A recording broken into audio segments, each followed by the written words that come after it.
Your Excellency, my work today is to welcome you to speak to the Kenyan workers on this 57th Labor Day.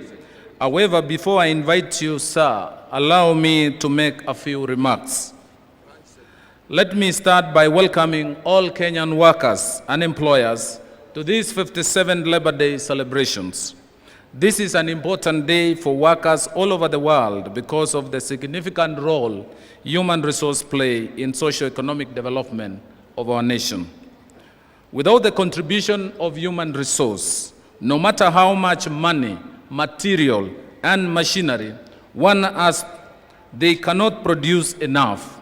The government which you ably lead, Your Excellency, is always responsive to the needs of workers, even if it also listens to the concerns of employers.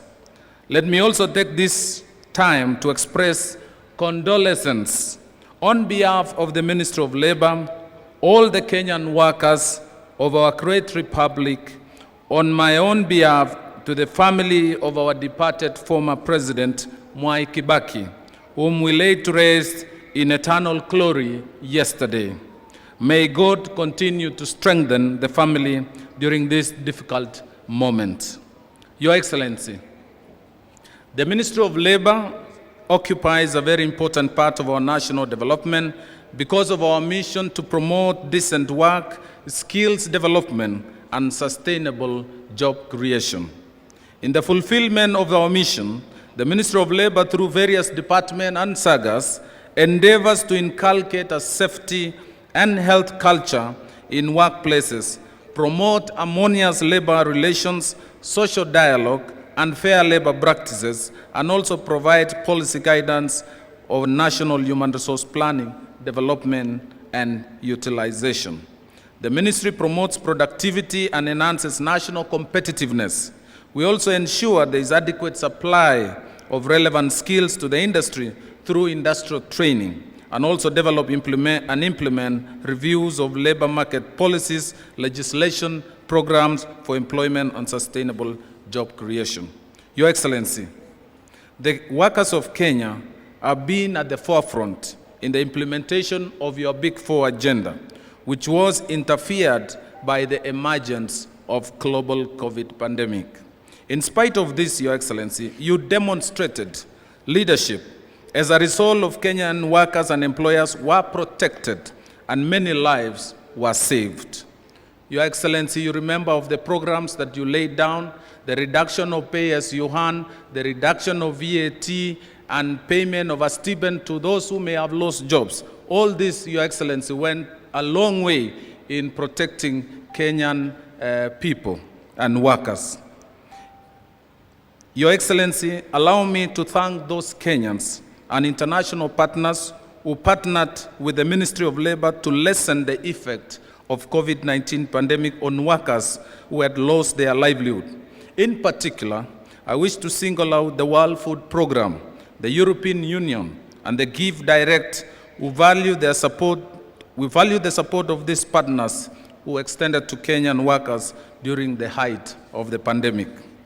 I thank Brother Francis Atwoli, representing KOTU, Brother Dr. Charles Mukwaya, representing Trade Union Congress, and Sister Jacqueline Mugo, representing FKE, for being true social partners. On the onset of COVID, Your Excellency, we sat down with the social partners and signed an MOU that enabled employers and employees to work from home or share responsibility, some sharing a timetable. And all this went in protection towards protection of the Kenyan workers. At this point, Your Excellency, allow me to thank all the 85 trade unions that successfully conducted their election last year, which led to election of Brother Francis Atwoli as the Secretary General of KOTU. And my appeal to all the newly elected leaders is to work for the interest of the workers they represent, to avoid temptation of working for their own personal interest. Your Excellency, allow me also to mention that we currently have over 4 million Kenyan migrant workers spread in most countries of the world.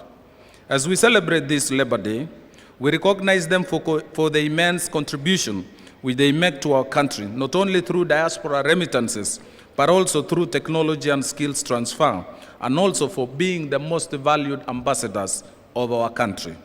I recognize that few Kenyans have faced unfair treatment in destination countries. But I want to thank you, Your Excellency, because for every case that has been reported, your government has used established diplomatic channels to seek answers from those countries. On behalf of the migrant workers, I thank you for approving the setting up of the Migrant Workers Fund. Your cabinet approved also the posting of additional labor attaches and also approved the setting up of temporary rescue homes abroad to respond to the interest of the Kenyan migrant workers in distress.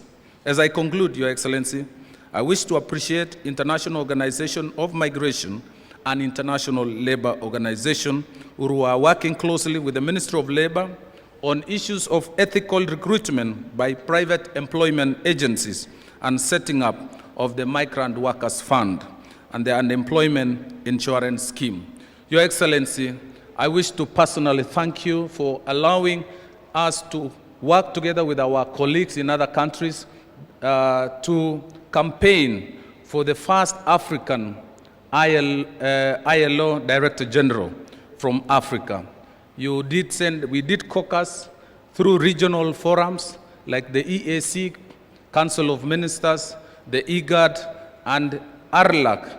And in all these meetings, we were able to pitch for our African candidature that led to our finally election of the first African to be the Director General of International Labour Organization.